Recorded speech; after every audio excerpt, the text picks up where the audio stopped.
السلام عليكم ورحمة الله. طلابي وحبايبي طلاب مدارس الشريفات، أنا عامل الفيديو ده مخصوص عشانكم.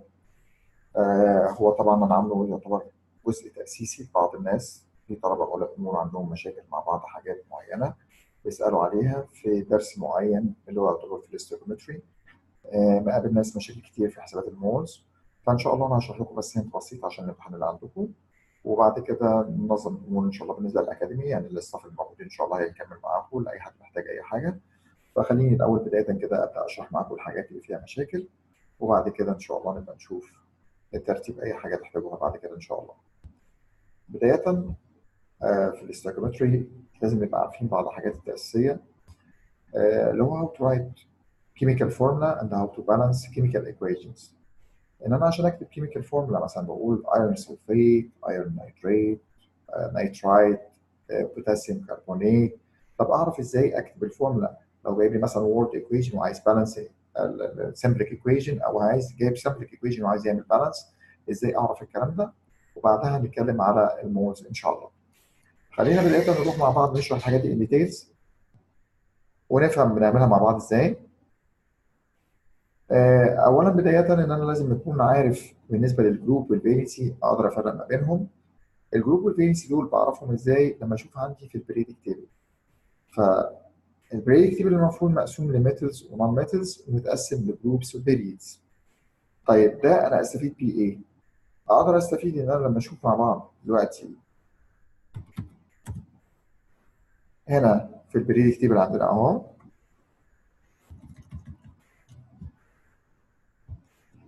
نبص على تقسيم البريدك تيبل ونشرح على أساسه كل شيء. اللي انا بقوله النهارده يعتبر حاجه تاسيسيه لاي توبيك عايز تقدر ان انت تتعامل معاه في الكالكوليشنز. لازم تبقى فاهم الاول ان انا ازاي هاو تو رايت كيميكال فورمولا، هاو تو بالانس ايكويشن، بعد كده اقدر احسب كالكوليشنز. هنا بالنسبه للجروبس، هنا جروب 1 وجروب 2، بعد كده اروح هنا جروب 3 4 5 6 7، وهنا نوبل جازز او انرت جازز، واللي كل اللي في النص دول ترانزيشن ميتالز.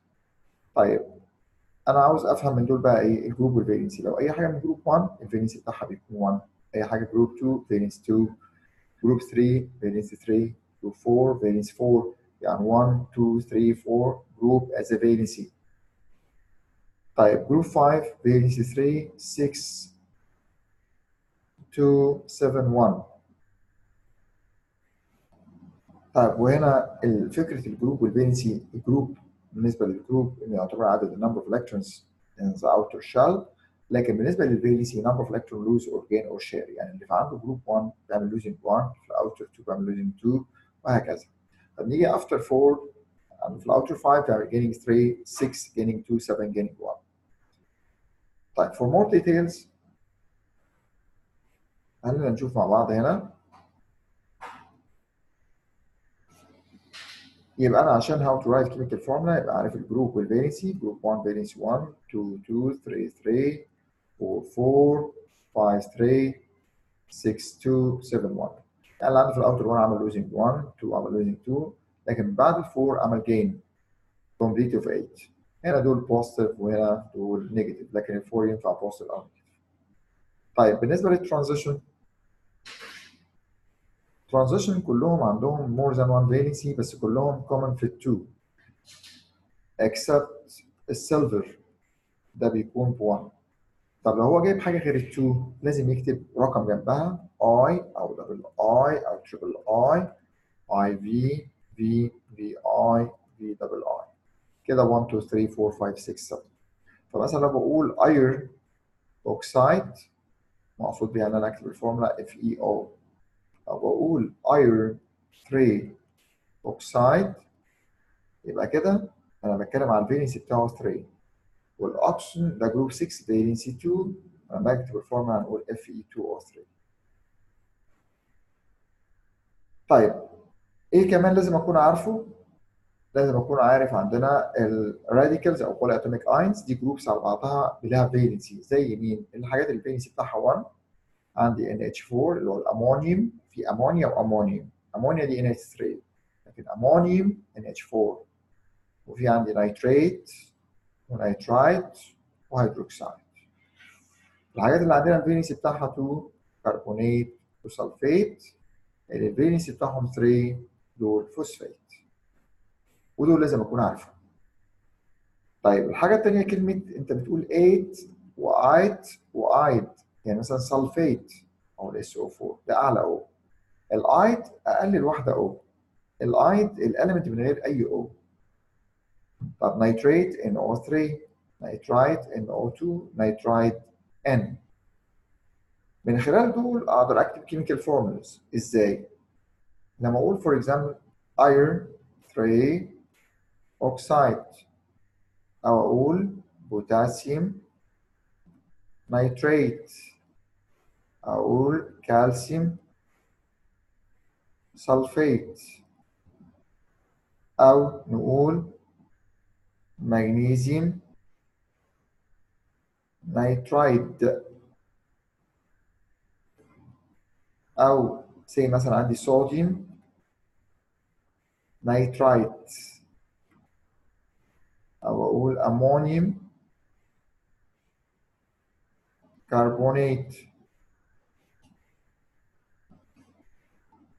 او عندنا كبر 1 اوكسايد. مثلا كمودلز الحاجات دي، وعايز اكتب الفورمولا بتاعتها اكتبها ازاي؟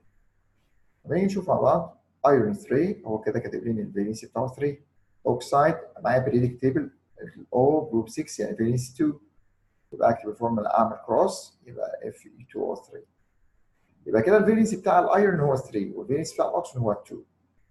لو كان مثلا مصادف ان نفس النمبرز يعني 1 1 2 2 3 3 كانسل اتش انسر. طب بوتاسيوم ده كي جروب 1 فالنس 1، نيتريت NO3 فالنس 1 يبقى كي NO3.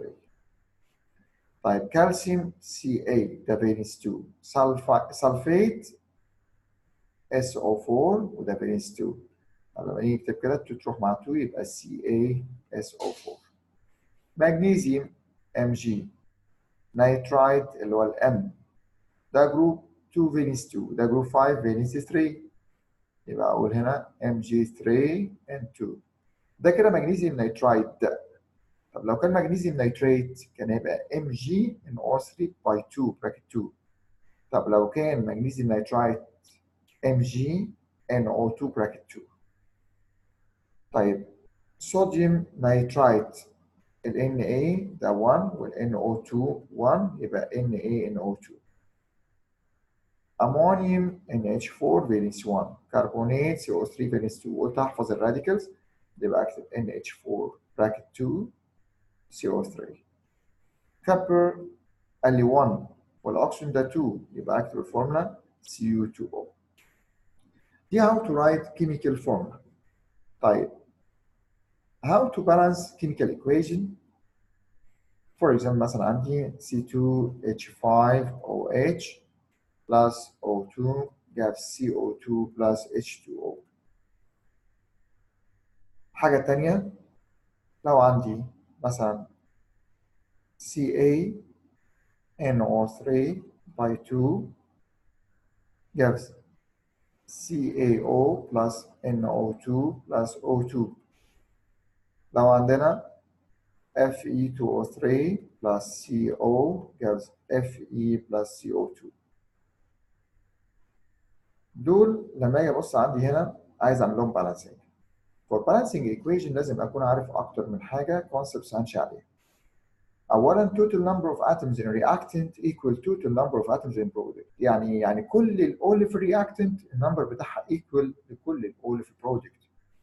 الحاجه الثانيه لما اجي اعمل بالانس ابدا بالحاجه اللي ما بتتكررش، يعني مثلا هنا او ريبيتد في كلهم ما ابداش بيها. الحاجه اللي بعد كده لما يكون عندي odd وايفن اعمل odd multiplied by 2 عشان اخلي الاود ايفن. فسي مثلا عندي هنا كان 2 هنا 3، فممكن اخد الكومن فاكتور بين الاثنين اخليه 6، يبقى اعمل 3 تايمز 2 2 تايمز 3 يبقى هنا الكومن فاكتور بقى بينهم 6. طيب قبل دول كمان في حاجه عايز اقولها. لو بقول مثلا CaNO3 باي 2 وجيت انا هنا موجود 2 كده، لو انت فهمت دي هتقدر تعمل بالانس هنا. لما اجي اقول لك عايز اعرف التوتال نمبر اوف اتومز الموجوده في هنا في الCa والN والO عددهم كام؟ ففي نولج تبقى عارفها ان النمبر اللي موجود قبل البراكتس او قبل الكومباوند كومن فاكتور لكل اللي جوه. يعني ايه؟ يعني هنا 2 ملتبلاي السي اي والان والاو. طيب اوكي. طب بالنسبه بقى اللي جوه براكتس، ال 2 دي كومن فاكتور للاو وللان. طيب ال 3 دي كومن فاكتور للاو بس. يعني كده كام سي اي الموجودين؟ 2 اهم دول. كام ان؟ 2 تايمز 2 4. طيب كام او؟ 3 تايمز 2 6 تايمز 2 12. الاو هنا 3 تايمز 2 تايمز 2. طيب تعالوا بقى نشوف نعمل بالانس للي احنا قلناهم دول. C2 هحط هنا 2. دايما لما اعمل بالانس احط الرقم قبل الكومباوند. ال H هنا 516 احط هنا 2 يبقى تايمز 3. 3 تايمز 2 6. ال O هنا كده في 4 O وهنا 3 O يبقى كده 7 O. طب عندي هنا 1 المفروض دول يبقوا 6 يبقى اعمل 3 عشان يبقى 3 تايمز 2 6 و1 7. تيجي تشوف البالانس هنا C2 هنا 2 C 6 H ادي هنا 3 تايمز 2. ال O هنا عند 6 و1 7 هنا 4 و 3 7. طب CA N هنا 2 فاضطر احط 2. طب بعد كده ال O6 هنا 1 و4 5 و2 7. لا ما ينفعش، يبقى هحاول اخلي الاود ايفن او اعمل هنا تايمز 2. طب 2 هنا يبقى 2 هنا. طب ال N 2 تايمز 2 يعني 4 احط هنا 4. ال O 2 تايمز 3 6 تايمز 2 12 ادي هنا 2 ودي 8 10 و2 12. طيب اف اي 2 او 3 يبقى احط هنا 2. ال او 3 1 4 هضطر احط 2 بس هنا السي 1 هنا تبقى 2. طيب اخد الرقم اللي بعد ال 2 لو ما ينفعش معاك ال 2. طب جرب ب 3. طب هنا 3 يبقى هنا 3. طب هنا اف اي 2 ادي 2. 3 او 3 او يبقى 6 اهو 3 تايمز 2 6 3 سي 3 سي. طيب لما نيجي نشوف مثلا كموديل للشيت اللي كان عندكم مثلا الاسبوع اللي فات، هنلاحظ عندنا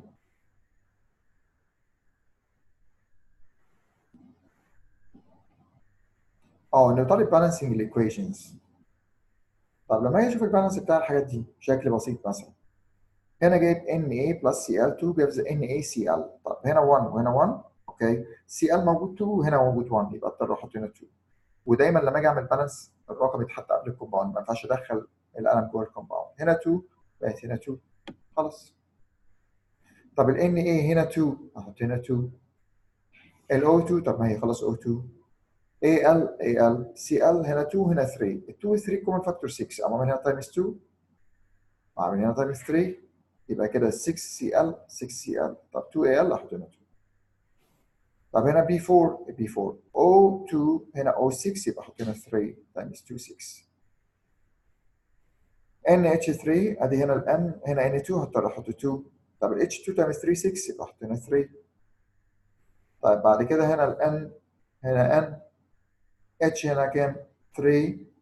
هنا عندي H2. طب ال 2 و 3 كومن فاكتور 6 يبقى احط هنا 2 يبقى احط هنا 3. طيب لما حطيت هنا 2n هتروح تحط هنا 2. طيب 6h ادي 6h. ال O عندي هنا 3 وهنا 4 7 اهو.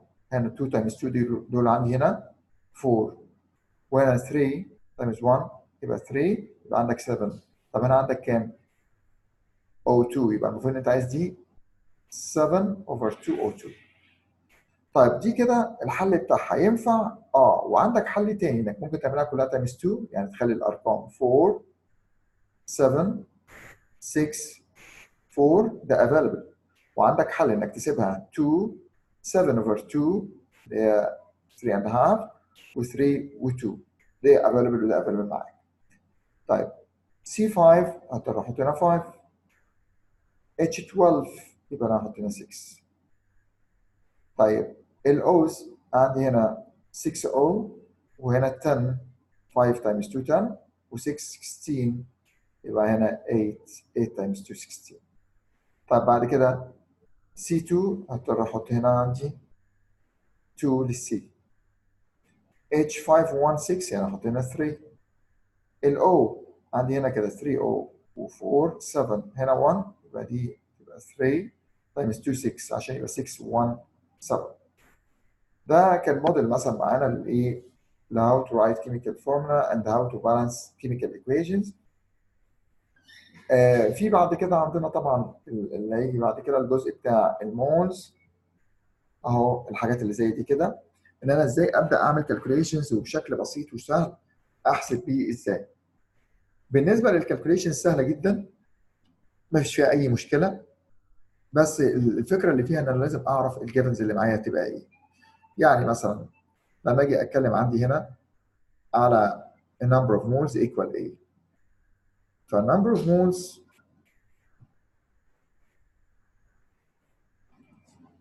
equal كذا شكل. في عندنا ماس over mr، وده بيكون في حاله السوليد، استخدم ماس على الام ار. الام ار ده زي مثلا ما اقول C2H5OH، عايز احسب الام ار المولكيولار ماسز، فباخد الاتوميك نمبر عندي الموجود في البريك تيبل ده، بستخدمه في الابتيك كونفجريشن بس. لكن انا لما اجي اكون عايز استخدم اي كالكوليشنز بستخدم ماس نمبر. يعني كل الاستخدامات بتاعتي ان انا مثلا بعمل الكتريك كونفجريشن وعايز اعرف بيريود وجروب وفينسي، كل الكلام ده بالاتوميك نمبر. لكن اي كالكوليشنز بالماس نمبر، فاخد الرقم الكبير اللي عندي اللي هو الماس نمبر اللي هو السم اوف بروتونز اند نيوترونز، فالاقي السي ب 12 تايمز 2 بلس الاتش ب 1 تايمز 5 بلس الاو ب 16 بلس الاتش 1، اخد السم بتاعهم يطلع عندي دول مثلا 46 جرام. ده كلمه ان انا ازاي احسب ام ار. فماس اوفر ام ار ده لو، ده في حاله السوليد، concentration multiply volume decimeter cube، وده في حاله الليكويد، volume decimeter cubed over 24، وده في حاله الجاز وبيكون at RTP room temperature pressure. وعندنا number of atoms or ions or molecules over Avogadro's number اللي هو 6.02 times 10.23، ده عدد المولكيولز. طب انا هستخدم اي لو في دول حسب الجبن اللي معانا. يعني خلينا نتكلم بداية على أول لو اللي هو الماس أوفر الام ار. الماس أوفر ام ار خلاص أنت عرفت النمبر أوف مولز إيكوال ماس أوفر ام ار. طيب أوكي، بعدين المفروض إن في عندي حاجة اسمها مول ريشيوز. يعني إيه مول ريشيوز؟ يعني مثلا أنا بقول كده N2 plus 3H2 gives 2NH3. بقول لك لو عندي هنا 10 جرامز من النيتروجين، عاوز أعرف كام هاو ماني جرامز من الأمونيا مثلا. طبعا ده فور اكزامبل، المفروض ان انا الحاجات دي هتكون مستخدمه مع سوليدز مش مع جازز، بس بنتكلم از موديل بس للايه نمبرز يعني. فبقول هنا اعمل ايه؟ احسب هنا التوتال ماس بتاع ده كله. الاقي ال N 14 تايمز 2 يعني 28. يعني هنا كان الماس، واحسب انا هنا التوتال ماس. الماس بتاع ده احسب الام ار ملتبلاي 2. تفتكر حاجه، انت لما اقول ماس اوفر ام ار نبقى عارفين ان الام ار ده كان الماس اوف 1 مول. تفتكر قوي كلمه 1 مول ده لما تيجي تحسب ام ار. يعني لما اجي اقول لك الام ار بتاع ان اتش 3 ماليش دعوه بال 2 ان بلس اتش تايمز 3. لكن انا هنا دلوقتي مش هحسب ام ار، انا هحسب توتال ماس. توتال ماس يعني ايه؟ يعني النمبر اوف مولز ملتبلاي الام ار. طيب الان الاقي الان 14 بلس الاتش 1 تايمز 3 يعني دول 17. طب منهم 2 يبقى 34. احسب بقى، اقوم واخد مثلا ال 10 ملتبلاي 34 اوفر 28 يطلع لي هنا ده. يبقى دي طريقه الكالكوليشنز المور ريشيوز ان انا اشوف كل واحد فيها بكام. طيب تعالوا نروح نشوف مع بعض كان نجيبها ازاي المسائل بتاعتها. زي مثلا هنا you propane burns in air according to the following balanced equation: C3H8 plus 5O2 gives 3CO2 plus 4H2O. Well, what is the mass of C3H8 is required to react with 80 gram of oxygen. طيب كريشيوز انا هاخد الاثنين اللي اتكلم عليهم بس. مين ومين؟ هو بيسأل على الماس بتاع C3H8 ولما كان جايب الاكسجين قام واخد ده وده، دول اللي يعنوني دلوقتي. يبقى C3H8 وهنا الاكسجين بالارقام بتاعتها 5O2. طيب ايه جيفنز المعاني اللي اعطاني؟ What is the mass of C3H8؟ عايز يعرف الماس بتاع ده. لما required to react with 80 جرام oxygen، لما هنا 80 جرام. طب انا كان عندي هنا بحسب ايه؟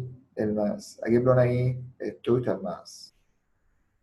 ما هوش هحسب الام ار، لا ده انا هحسب له التوتال ماس بتاعه. C3H8، نشوف الاول C3H8 بكام؟ ادي هنا 12 times 3 plus 1 times 8، يبقى كده 44 جرام. اه انا كاتب له هنا كده 44 جرام. جابس 502. ال O 16 times 2 يعني 32، دي ال O2. طيب multiplied لكام؟ multiplied ل 5، يبقى هنا 160. طيب كل 44 ب 160، يبقى ال 80 gives كام؟ cross multiplication. يبقى ال x equal 44 multiplied by 80 over 160. يبقى كده تطلع الهاف الاماونت بتاع دي، اللي هي دي الهاف الاماونت بتاع دي، يعني كانها 22 جرام. كلها بنفس الطريقه دي. خليني ان شاء الله ابقى اعمل لكم بعض حلقات صغيره كده اشرح لكم فيها بعض الحاجات. انا النهارده بس حبيت اشرح لكم بعض حاجات مودلز الناس بتشتكي منها. الموضوع بسيط وسهل، بس محتاج يتفهم مش يتحفظ. ان شاء الله في بالنسبه للستاف كامل بتاع الاكاديمي عندي، هم اللي بيدرسوا بالنسبه للمناهج الشركات. انا بدايه كل الطلبه اللي تبقى معايا ان شاء الله اي جي، سواء او ليفل او اي ليفل، كامبريدج او اي دي اكسل او اي كيو اي. لكن إن انا عملت بس النهارده موديل كحاجات تاسيسيه للطلبه. فان شاء الله اي حاجه تحتاجوها نوفرها لكم ان شاء الله في خلال الاكاديميه ان شاء الله. تابعونا ان شاء الله سواء على البيج بتاعت الفيس او على اليوتيوب شانل او على الانستجرام او التليجرام. معاكم اكتر من حاجه، او على الواتساب. anyway تابعونا على اللي انتوا عاوزينه، بس المهم نعرف مشاكلكم اللي بتقابلكم ان شاء الله، نحاول نحلها لكم بقدر الاستطاعه.